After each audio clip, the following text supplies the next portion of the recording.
দর্শক, আপনারা দেখতে পাচ্ছেন যে পশ্চিমবঙ্গের মুসলমানদের ঈদুল আজহার ছুটি ও ঈদের নামাজ বন্ধ করার হুমকি দেওয়ায় এই মুহূর্তে শুভেন্দু অধিকারীকে ভারতের সুপারস্টার থালাপতি বিজয় গণধোলাই দিচ্ছে।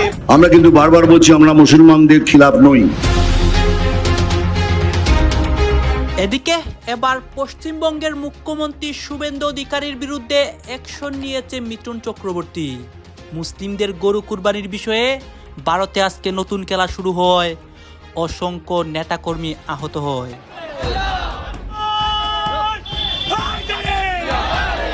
প্রতিটা মুসলমানকে গোরক্ষা নিজেরাই করা দরকার। কোনো হিন্দু ভাই আপনাকে গরু বিক্রি করতে আসে, একদম লোকাল থানাতে কল করে তাকে তুলে দিন গরু সহ তার মালিককে। ভারতের রাজনীতির জঞ্জাল এখন ভাসছে পদ্মার জলে।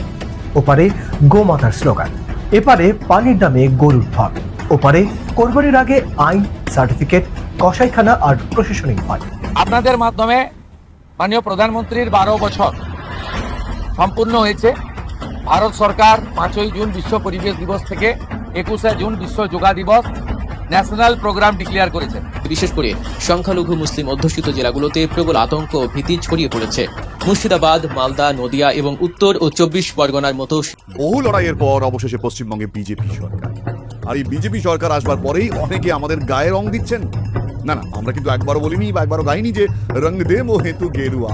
পশ্চিমবঙ্গে বিজেপি সরকার ক্ষমতায় আসার পর থেকেই চাঞ্চল্যকর অনেক ঘটনা ঘটছে। আজকে দেখতে পারি সুপারস্টার থালাপতি বিজয়ের সাথে মিঠুন চক্রবর্তী অ্যাকশন নেয় শুভেন্দু অধিকারীর বিরুদ্ধে এবং ভারতে গরু কুরবানির বিষয়ে চাঞ্চল্যকর অনেক ঘটনা ঘটায় এবং অনেক রহস্য তৈরি হয় ভারতের রাজপথে। সরাসরি শুভেন্দুর উপর আক্রমণ করে এবং নরেন্দ্র মোদীও বিপদে পড়ে আজকের ঘটনাকে কেন্দ্র করে।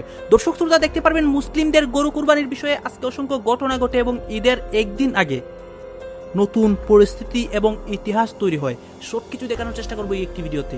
ভারতের রাজনীতির জঞ্জাল এখন ভাসছে পদ্মার জলে। ওপারে গোমাতার স্লোগান, এপারে পানির দামে গরুর ঢল, ওপারে কোরবানির আগে আইন, সার্টিফিকেট, কসাইখানা আর প্রশাসনিক ভয়। এপারে সীমান্ত পেরিয়ে রাতের আধারে ঢুকছে সস্তা ভারতীয় গরু। যে গরুর বাজার দর লাখ টাকা, সেই গরু যদি 10-20 হাজার টাকায় বাংলাদেশের বাজারে ঢুকে পড়ে তাহলে লাভ কার, ক্ষতি কার? এই প্রশ্নের উত্তর খুব ভয়ঙ্কর, কারণ সাময়িকভাবে কেউ কম দামে গরু কিনে খুশি হতে পারে, বলতে পারে মাংস সস্তা হবে, কোরবানির বাজারে চাপ কমবে, কিন্তু পর্দার পেছনের হিসেবটা অন্য। এই সস্তা গরুর ঢল যদি বাংলাদেশের বাজারে ঢোকে তাহলে পথে বসবে দেশের খামারি, যারা সারা বছর ঋণ দিয়ে খড় ভুসি কিনে ওষুধ দিয়ে ঘাম ঝরিয়ে গরু বড় করেছেন। তারা দাম পাবে না, তাদের গোয়ালের গরু দাঁড়িয়ে থাকবে কিন্তু হাতে ক্রেতা থাকবে না, তাদের ঋণ থাকবে কিন্তু বিক্রির টাকা থাকবে না।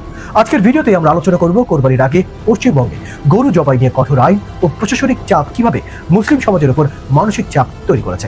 আমরা দেখব কেন সেই চাপের সবচেয়ে বড় অর্থনৈতিক আঘাত দিয়ে পড়েছে হিন্দু খামারি ও পশু ব্যবসায়ীদের উপর। আমরা বিশ্লেষণ করব কিভাবে ওপারের ভাঙা বাজারের গরু এখন চোরা কারবারিদের হাতে বাংলাদেশের সীমাতে ঠেলে দেওয়া হচ্ছে। আমরা দেখব এই অবৈধ সস্তা গরুর ঢল বাংলাদেশের দেশীয় খামারি, কোরবানির বাজার, গ্রামীণ অর্থনীতি এবং খাদ্য নিরাপত্তার জন্য কত বড় হুমকি। আর সবচেয়ে বড় প্রশ্ন, ভারতের অভ্যন্তরীণ ধর্মীয় রাজনীতির মূল্য বাংলাদেশ কেন দেবে? কারণ গরু শুধু পশু না, বাংলাদেশের গ্রামে গরু মানে পুঁজি, গরু মানে ঋণ শোধের আশা, গরু মানে সন্তানের পড়ার খরচ, গরু মানে কোরবানির বাজার, গরু মানে গ্রামের ছোট অর্থনীতির চাকা। আর সেই চাকার উপর যদি রাতের অন্ধকারে ভারতীয় রাজনৈতিক জঞ্জাল চাপিয়ে দেওয়া হয় তাহলে সেটা শুধু চোরাচালান নয়, এটা বাংলাদেশের খামারি শিল্পের বিরুদ্ধে অর্থনৈতিক আঘাত। এখানে প্রশ্ন, বাংলাদেশ কি চুপ করে দেখবে নাকি সীমান্তে বলবে না এই বাজার আমাদের, এই খামারই আমাদের, এই খামের দাম আমরা রক্ষা করব? পশ্চিমবঙ্গের গ্রামীণ অর্থনীতি অনেক জায়গায় পশুপালনের উপর দাঁড়িয়ে। কৃষক সারা বছর গরু বড় করে, কেউ ব্যাংক থেকে ঋণ নেয়, কেউ মহাজনের কাছ থেকে ধার নেয়, কেউ স্বনির্ভর গোষ্ঠী থেকে টাকা নেয়। লক্ষ্য একটাই, কোরবানির বাজারে ভালো দাম পাওয়া। সেই টাকায় ঋণ শোধ হবে, ঘর চলবে, সন্তানের পড়ার খরচ চলবে, পরের মৌসুমের বীজ কেনা হবে। কিন্তু হঠাৎ যদি ক্রেতা না থাকে, হাটে গরু আছে, দড়িতে বাধা আছে, মালিক দাঁড়িয়ে আছে, ঋণের পাতা বুক পকেটে, কিন্তু ক্রেতা নেই। মুসলিম ক্রেতা ভয় পাচ্ছে, কেউ বলছে সার্টিফিকেট লাগবে, কেউ বলছে অনুমোদিত কসাইখানা লাগবে, কেউ বলছে প্রশাসনিক ঝামেলায় পড়তে হবে, কেউ বলছে গরু না নিয়ে ছাগল নাও, ঝামেলা কম। তাহলে সেই হিন্দু খামারি যাবে কোথায়? যে গরুকে সারা বছর খাইয়েছে সেই গরুই এখন তার গলার ফাঁস। ঘরে খাবার নেই কিন্তু গরুর খাবার লাগবে, ঋণের কিস্তি থেমে নেই, বাজারের দাম নেই, আর রাজনীতির মঞ্চে এখনো গোমাতার স্লোগান চলছে। এই স্লোগান কি কৃষকের ঋণ শোধ করবে? গোমাতার রাজনীতি কি খামারির সন্তানের স্কুলের ফি দেবে? শুভেন্দু অধিকারীর রাজনৈতিক আগুন কি গ্রামের দরিদ্র মানুষের হাড়িতে ভাত দেবে? না, দেবে না। ধর্মীয় মেরুকরণের রাজনীতি যখন অর্থনীতি বোঝে না, তখন প্রথম শিকার হয় সাধারণ মানুষ। মুসলিমের কোরবানি আটকে দিতে গিয়ে হিন্দু খামারির পেটেও লাথি পড়ে। এই বাস্তবতা বিজেপি বুঝেছে কিনা সেটা তাদের প্রশ্ন, কিন্তু বাজার বুঝে গেছে। এই জায়গায় ভারতের সবচেয়ে বড় দ্বিচারিতা সামনে আসে। একদিকে ভারত বিশ্ববাজারে বড় মাংস রপ্তানিকারক দেশ। স্ট্যাটিস্টার 2025 সালের তালিকা বলছে ভারত বড় বিফ রপ্তানিকারকদের একটি, যদিও ভারত মূলত পানি মহিষের মাংস রপ্তানি করে। এখন প্রশ্ন হলো, বিশ্ববাজারে মাংস রপ্তানি করে বৈদেশিক মুদ্রা আয় করা যাবে, কিন্তু ঘরের মুসলিম নাগরিক কোরবানির সময় গরু নিয়ে প্রশাসনিক গোলক ধাঁধায় পড়বে কেন? যদি গরু এত পবিত্র, তবে মাংস বাণিজ্য নিয়ে নীরবতা কেন? যদি পশু কল্যাণ এত বড় নীতি হয়, তাহলে সেটা শুধু কোরবানির আগে জেগে ওঠে কেন? যদি আইন নিরপেক্ষ, তাহলে মন্দিরে বলি, বাজারে জবাই, রপ্তানি শৃঙ্খলা, সব জায়গায় একই কঠোরতা আছে কি? এই প্রশ্নগুলো ধর্মের বিরুদ্ধে নয়, এই প্রশ্নগুলো ভণ্ডামির বিরুদ্ধে। কোরবানি নিয়ে রাজনীতি, কিন্তু রপ্তানি নিয়ে ব্যবসা, এই দ্বিমুখী চরিত্রটাই মানুষের ক্ষোভ বাড়াচ্ছে। বহু লড়াইয়ের পর অবশেষে পশ্চিমবঙ্গে বিজেপি সরকার, আর এই বিজেপি সরকার আসবার পরেই অনেকে আমাদের গায়ে রং দিচ্ছেন। না, আমরা কিন্তু একবারও বলিনি বা একবারও গাইনি যে রং দে মোহেতু গেরুয়া। আপনারা কেউ কেউ লাগাচ্ছেন। আরে আই এম বোস এখন তো পুরো বিজেপির সুরে কথা বলছে। এরা কি বিজেপির চ্যানেল? কেউ তো চাড্ডি বলেও গালাগাল দিচ্ছে, কিন্তু আমরা কেবলমাত্র যা ঘটেছে, যা ঘটছে তাই তো তুলে ধরেছি। এত গায়ে লাগার কি রয়েছে? বিজেপি জিতেছে পশ্চিমবঙ্গে, এটাও কি মিথ্যে কথা? দেখুন, বিজেপির হয়ে প্রচার কোনোদিনও করিনি, কিন্তু ভোটের আগে বিজেপির বিরুদ্ধে যে ন্যারেটিভগুলো তৈরি করা হচ্ছিল, তাতে আমাদের মনে হচ্ছিল অখণ্ড ভারতের যে ডাইভার্সিটি এবং তার মধ্যে ভারতের যে সৌন্দর্য, সেটাকে আক্রমণ করা হচ্ছে। তাই আমরা মুখ খুলেছিলাম। একটাও তো আমরা দেখিনি তার প্রতিবাদে পাল্টা কিছু যুক্তি দিতে, শুধুমাত্র গালাগাল ছাড়া। বিজেপি বাঙালি বিরোধী, মাছ খাওয়া বন্ধ করে দেবে, এসব অবাস্তব, অযৌক্তিক কিছু গল্প কাহিনী তৈরি করে ভোটের বৈতরণী পার হওয়ার ছলে আসলে ভারত যে ভেঙে টুকরো টুকরো হয়ে যাবে, সেটা আমাদের মনে হয়েছিল বলেই আমরা তার বিরুদ্ধে বলেছিলাম। এখানে কোথাও বিজেপিকে তুলে ধরা বা বিজেপির সুবিধে করে দেওয়ার জন্য কিছু বলিনি। আজকের ভিডিওর আগে হঠাৎ করে এইরকম আত্মসমালোচনা করতে বসলাম কেন, এটা অনেকের মনে হতেই পারে। কারণ আজকের বিষয়টা হলো পশ্চিমবঙ্গের 9 মে রবীন্দ্র জয়ন্তীর দিন শপথ নেওয়ার পর থেকে কি কি কাজ করেছে বিজেপি সরকার। কারণ আমরা একটা বিষয় মন দিয়েছি, তা হলো রাজ্যে পট পরিবর্তন শুধুমাত্র রাজনৈতিক পরিবর্তন হলে চলবে না। রাজ্য রাজনীতিতে একটা বিশাল বড় যেমন পরিবর্তন প্রয়োজন, ঠিক তেমনই মানুষের জীবনেও একটা প্রয়োজন এই মুহূর্তে বাংলায় দরকার।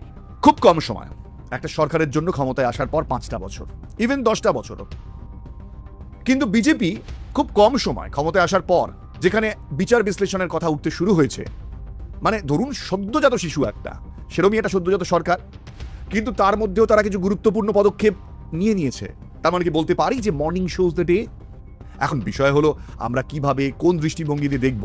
দেখুন, আমাদের তো কেউ মাথার দিব্যি দেয়নি নিজেদের নিরপেক্ষতা জাহির করবার জন্য বা জোর করে হলো বিরোধিতা করতে হবে।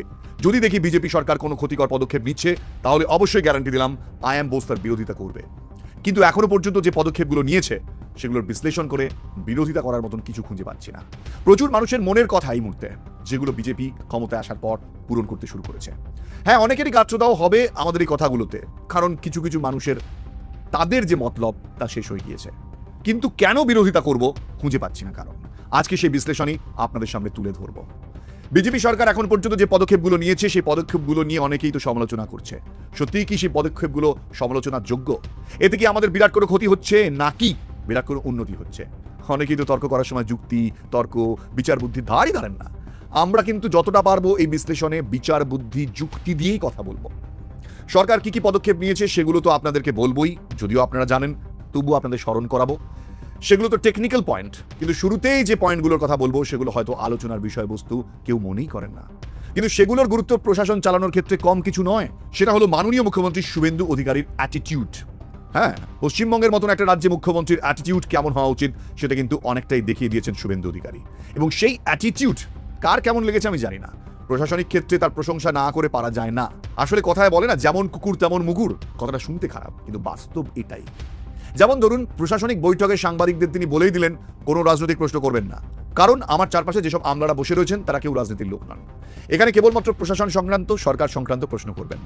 ভোরের আলো ফুটেছে কিছুক্ষণ, কিন্তু মায়াপুরের সেই বরিশালপুরের গরুর হাটে আজ সূর্যের আলো যেন ম্লান।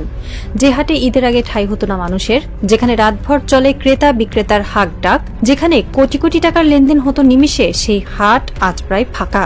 বিশাল মাঠ জুড়ে দাঁড়িয়ে আছে মাত্র দুটো গরু, তাদের চোখেও যেন প্রশ্ন, ক্রেতারা কোথায়, মানুষজন কোথায়। হাটের এক কোণে বসে আছেন ষাটোর্ধ্ব গোবিন্দ দাস। 3 পুরুষ ধরে এই হাটেই গরু বিক্রি করেন। তার বাবা দাদা কেউ কখনো এমন দৃশ্য দেখেননি। চোখ মুছতে মুছতে তিনি বলছেন, বাবা এ কি হলো, গরুগুলো কেউ কিনছে না, ব্যাংকের লোনের কিস্তি বাকি, খাবার কিনবো কি দিয়ে, গরুগুলোকে আর কতদিন খাওয়াবো। এদিকে রাস্তার মোড়ে দাঁড়িয়ে আছেন কয়েকজন তরুণ। তাদের হাতে লাঠি নেই, চোখে রাগ নেই, বরং তাদের কণ্ঠে এক অদ্ভুত শান্ত তীক্ষ্ণ ব্যঙ্গ। একটি ট্রাক গরু নিয়ে আসতেই তারা থামালেন। চালককে জিজ্ঞেস করলেন, কেন নিজের মাকে এভাবে বেঁধে নিয়ে যাচ্ছেন? বিক্রি করে আপনি টাকা কামাবেন আর আইনের গ্যারাকলে আমরা জেলে যাব, তা হবে না। মাকে বাড়ি ফিরিয়ে নিয়ে যান, সেবা করুন। এই দৃশ্য কোনো সিনেমার নয়, এটা আজকের পশ্চিমবঙ্গ। যে বাংলায় এতদিন গো রক্ষার নামে হুঙ্কার দেওয়া হয়েছে, যে বাংলায় গরুকে গোমাতা বলে পূজা করা হয়েছে, সেই বাংলাতেই আজ পাশা উল্টে গেছে। মুসলিম সমাজ এখন অবতীর্ণ হয়েছে এক অদ্ভুত ভূমিকায়, গোরক্ষকের ভূমিকায়। আর কট্টর হিন্দু খামারি ও ব্যবসায়ীরা এখন হাউমাউ করে কাঁদছেন, প্রার্থনা করছেন কোনো উপায়ে যেন মুসলিমরা গরু কেনেন, কোরবানি দেন। এই অদ্ভুত পরিস্থিতির নেপথ্যে রয়েছে একটি মাত্র সিদ্ধান্ত। গত 13 মে পশ্চিমবঙ্গের নবগঠিত বিজেপি সরকার হঠাৎ করে কার্যকর করে 1950 সালের একটি ঘুমন্ত আইন, পশ্চিমবঙ্গ গবাদি পশু জবাই নিয়ন্ত্রণ আইন। আইনটি কি বলে? 14 বছরের কম বয়সী কোনো সুস্থ গরু জবাই করা যাবে না, কোনো প্রকাশ্য স্থানে কোরবানি দেওয়া যাবে না, আর এই নিয়ম ভাঙলেই সোজা 6 মাসের জেল। মুখ্যমন্ত্রী শুভেন্দু অধিকারীর নেতৃত্বাধীন সরকার যখন এই আইন কার্যকর করলো, তখন হয়তো তারা ভাবেনি যে এর ফল এমন হবে, বরং তাদের মনে ছিল এক রাজনৈতিক হিসাব, হিন্দু ভোট ব্যাংককে আরো শক্ত করে ধরে রাখা। কিন্তু ইতিহাস যেন তাদের উপর দিয়েই এক চরম প্রতিশোধ নিতে শুরু করেছে। আর এই আইন কার্যকরের অতি উৎসাহ যখন হিংসার এক চরম রূপ নিল, তখনই পরিস্থিতি পুরোপুরি পাল্টে গেল। হিঙ্গলগঞ্জের বিজেপি বিধায়ক রেখা পাত্র প্রকাশ্য রাস্তায় গরুর জন্ম সনদ বা বার্থ সার্টিফিকেট চেয়ে বসলেন। মুহূর্তে সেটা ভাইরাল হয়ে গেল সোশ্যাল মিডিয়ায়। মানুষের মধ্যে শুরু হলো তীব্র প্রতিক্রিয়া। আর ঠিক তখনই মুসলিম সমাজ নিল এক অভাবনীয় সিদ্ধান্ত। তারা অস্ত্র তুলল না, হুঙ্কার দিল না, বরং বেছে নিল নীরব মারাত্মক এক বয়কটকে। এই বয়কটের ফলাফল যা দাঁড়িয়েছে তা ইতিহাসে নজিরবিহীন। পশ্চিমবঙ্গের ঐতিহ্যবাহী সব পশুর হাট, সুনুক পাহাড়ি, মায়াপুর, বীরশিবপুর, বাঘ জেলা, যে হাটগুলোতে ঈদের আগে কোটি কোটি টাকা লেনদেন হতো, রাতভর ক্রেতা বিক্রেতাদের হাক ডাকে আকাশ বাতাস মুখরিত থাকতো, সেখানে আজ শ্মশানের নিরাপত্তা। যে হাটে শত শত পশু আসতো, সেখানে আজ গোটা হাটে হয়তো মাত্র 2টো গরু দাঁড়িয়ে আছে। মুসলিম ক্রেতারা হাটমুখী হচ্ছেন না। তারা বলছেন, যখন গরু কেনাই অপরাধ, যখন কোরবানি দিলেই জেল, তখন আমরা গরু কিনবো কেন? আমরা মুরগি কিনবো, খাসি কিনবো। গরু দিয়ে কোরবানি না দিলেও আমাদের ঈদ হবে। হাটের এক কোণে শুকনো মুখে দাঁড়িয়ে আছেন কয়েক প্রজন্ম ধরে দুগ্ধ ব্যবসার সঙ্গে যুক্ত থাকা হিন্দু খামারিরা। তাদের চোখে পানি, মুখে হতাশা। তারা বলছেন, এই গরুগুলো আমরা লালন পালন করেছি নিজের সন্তানের মতো, এখন এগুলো কেউ কিনছে না, কি করব আমরা? বাস্তব চিত্র যে কতটা ভয়াবহ তা খামারিদের মুখ থেকে শুনলে স্পষ্ট বোঝা যায়। বড় খামারিদের কোটি কোটি টাকার ব্যাংক ঋণ রয়েছে। গরু পালন, খাবার, ওষুধ, পরিচর্যা সব মিলিয়ে খরচের শেষ নেই। খামারিরা হিসাব করে বলছেন, একটি গরু 7-8 বছর দুধ দেওয়া বন্ধ করে দেয়, তখন তাকে বয়স 14 না হওয়া পর্যন্ত বাঁচিয়ে রাখতে হলে একটি গরুর পেছনে 7.5 লাখ টাকা পর্যন্ত খরচ হবে। অনুৎপাদনশীল পশুকে খাইয়ে খামারিরা নিজে কি খাবেন? অবস্থা এমন জায়গায় পৌঁছেছে যে এই বিপুল লোকসান আর ঋণের বোঝা টানতে না পেরে খামারিরা এখন আত্মহত্যার আশঙ্কা করছেন। তাদের একটাই আর্তনাদ, এই গরু যদি এখন বিক্রি না হয় তবে তাদের পুরো পরিবারকে না খেয়ে মরতে হবে। মালদহের এক খামারি কাঁদো কাঁদো গলায় বললেন, সরকার কি চায় আমরা সবাই আত্মহত্যা করি? গরু বেচতে দেবে না, আবার গরু জবাইও করতে দেবে না, তাহলে উপায় কি? গরুগুলো রাস্তায় ছেড়ে দেব? এই সংকট ঘিরে রাজ্য রাজনীতিতে শুরু হয়েছে তুমুল বিতর্ক। একদিকে বিজেপি নেতা অবনী মণ্ডল স্বীকার করেছেন যে খামারিদের মধ্যে তীব্র অস্থিরতা তৈরি হয়েছে এবং দ্রুত কিছু একটা ভাবা দরকার। অন্যদিকে আইএসএফ বিধায়ক নওশাদ সিদ্দিকী এবং সিপিআইএম বিধায়ক মুস্তাফিজুর রহমান রানা মুখ্যমন্ত্রীকে চিঠি লিখে ধর্মীয় ছাড়ের আবেদন জানিয়েছেন। তারা বলছেন, কোরবানি ইসলাম ধর্মের একটি গুরুত্বপূর্ণ অংশ, এর উপর এই বিধিনিষেধ ধর্মীয় স্বাধীনতার পরিপন্থী। কিন্তু চমকপ্রদ বিষয় হল, মুসলিম নেটিজেনরাই এখন নওশাদ সিদ্দিকীর এই মধ্যস্থতার সমালোচনা করছেন। তারা বলছেন, চিঠি দেওয়ার দরকার নেই, এটা চলতে দিন, আমরা আর গরু খাবো না। এবার ওদেরকে বুঝতে দিন গ্রামীণ অর্থনীতি কিভাবে চলে। এই বক্তব্যের পেছনে এক গভীর কৌশলগত বোধ কাজ করছে। মুসলিম সমাজ যেন বলতে চাইছে, এতদিন তোমরা গো রক্ষার নামে আমাদের উপর অত্যাচার করেছ, এখন আমরাই গরু ছেড়ে দিচ্ছি। এখন দেখো গরু বাঁচাতে গিয়ে তোমাদের অর্থনীতি কিভাবে তলানিতে ঠেকে। আইনি লড়াই কিন্তু থেমে নেই। কলকাতা হাইকোর্টে ইতিমধ্যে এই আইনকে চ্যালেঞ্জ করে 5টি জনস্বার্থ মামলা দায়ের করা হয়েছে। সিপিআইএমএল লিবারেশন নেতা মলয় তিওয়ারি এবং খামারিদের পক্ষে আইনজীবী শামীম আহমেদ আদালতে সাফ জানিয়েছেন, পর্যাপ্ত পশু চিকিৎসা পরিকাঠামো বা কসাইখানার সুবিধা ছাড়াই সরকার এই সেকেন্ড গেলে আইনকে রাজনৈতিক অস্ত্র হিসেবে ব্যবহার করছে। এর ফলে শুধু মাংস ব্যবসায়ী নয়, পশু খাদ্য সরবরাহকারী, চামড়া শিল্প, পরিবহন শ্রমিক থেকে শুরু করে গ্রামীণ অর্থনীতির প্রতিটি স্তরে কোটি কোটি মানুষের রুটি রুজিতে টান পড়েছে। আইনজীবীরা আরও বলছেন, 1950 সালের এই আইনটি ছিল মূলত প্রতীকী। এতদিন এটি এখানে কি কথা হচ্ছে, অনেকেই কিন্তু অনেক কথা বলতেছে, বিশেষ করে ভারতের গরু কুরবানির বিষয় নিয়ে অসংখ্য তথ্য এখানে দেখতে পারি এবং অনেক রহস্য উন্মোচন হয় এবং থালাপতি বিজয় যে শুভেন্দু অধিকারীর বিরুদ্ধে অ্যাকশন নেয় এবং গরু কুরবানির বিষয়ে আরও যে অনেক ঘটনা ঘটে, এইগুলো দেখিয়েছে গাইজ। এই বিষয়গুলো দেখে এবং আপনাদের মন্তব্য কি, আপনাদের গুরুত্বপূর্ণ মন্তব্যটা অবশ্যই আপনারা আমাদের কমেন্ট বক্সে লিখে যাবেন। সর্বশেষে আপনাদের কাছে আমাদের একটা রিকোয়েস্ট থাকবে, আপনারা আমাদের চ্যানেলে নতুন দর্শক হয়ে থাকলে চ্যানেলটি সাবস্ক্রাইব করবেন এবং পাশে থাকা বেল বাটনটি বাজাবেন, যাতে করে নেক্সট ভিডিওটা সবার আগে আপনাদের কাছে পৌঁছে যায়। ধন্যবাদ।